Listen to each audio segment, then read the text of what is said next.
Right, boys and girls, I've got a little treat for you today.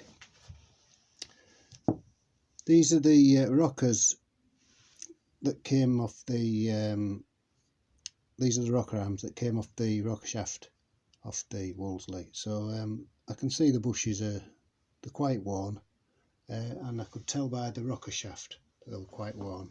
But more importantly, when I was inspecting, which you should all do before you do anything, I noticed this was the rocker arm from number 1.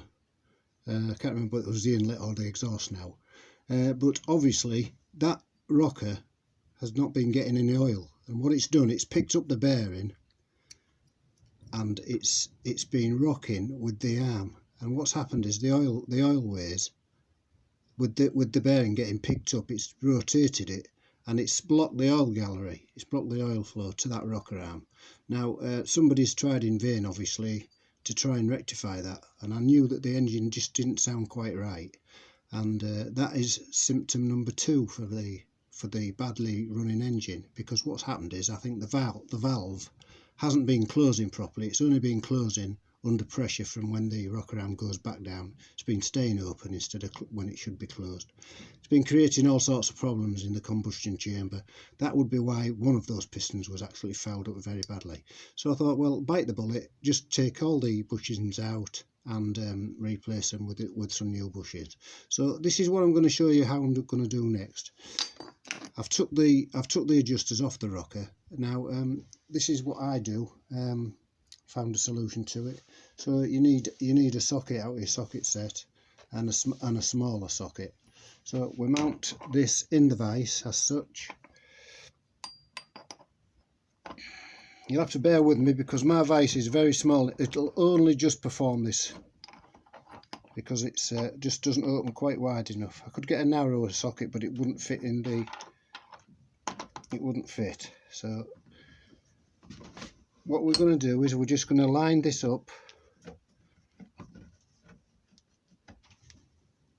We're going to line that bush up with the smaller socket, line the back of the rocker assembly with the larger socket so that the bush will enter through it, and then we're just going to tighten that a bit, make sure it's all seated up correctly, make sure everything's lined up. And when you're quite sure that you've got it all lined up, you can tighten your vise. It's a bit fiddly, but this is a job that you can do at home. You're not paying somebody else to do it. If you can do it yourself, you're going to save some money, which then you can use to spend on other things. Now they are pressed in quite tight, so you don't be surprised if it doesn't give a crack when it comes free.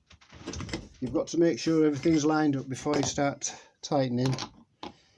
Mine obviously wasn't in that case. Just bear with me a little bit while I get it all set up. Like I said, it's fiddly, but it's a job that you can do yourself. I do apologise. This is a live video, guys, and it is what it is. You're seeing it how I'm seeing it.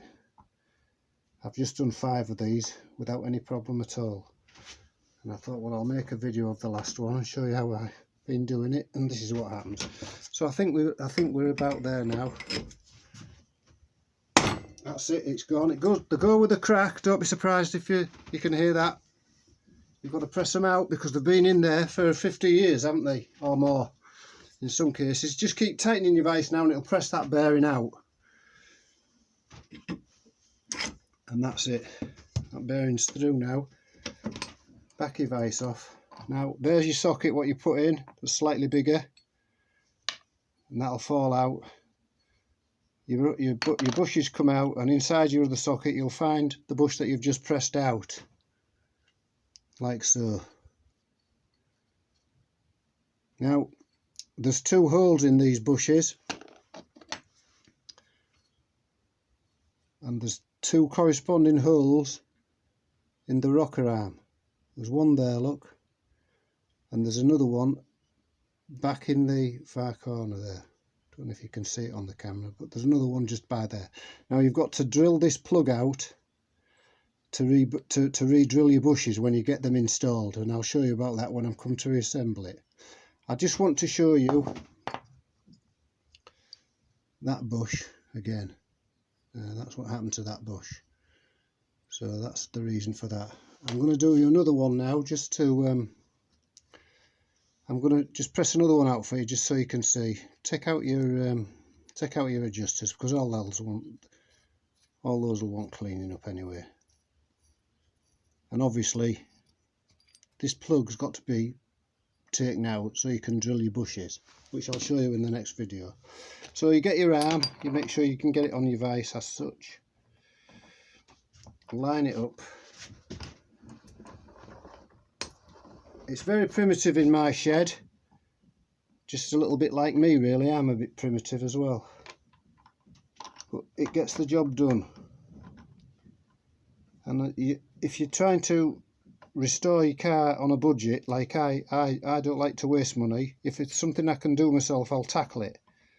So that's lined up, I believe. Just nip it tight, just to get a grip on it, just so you're getting a grip on it. Once you've got yourself lined up,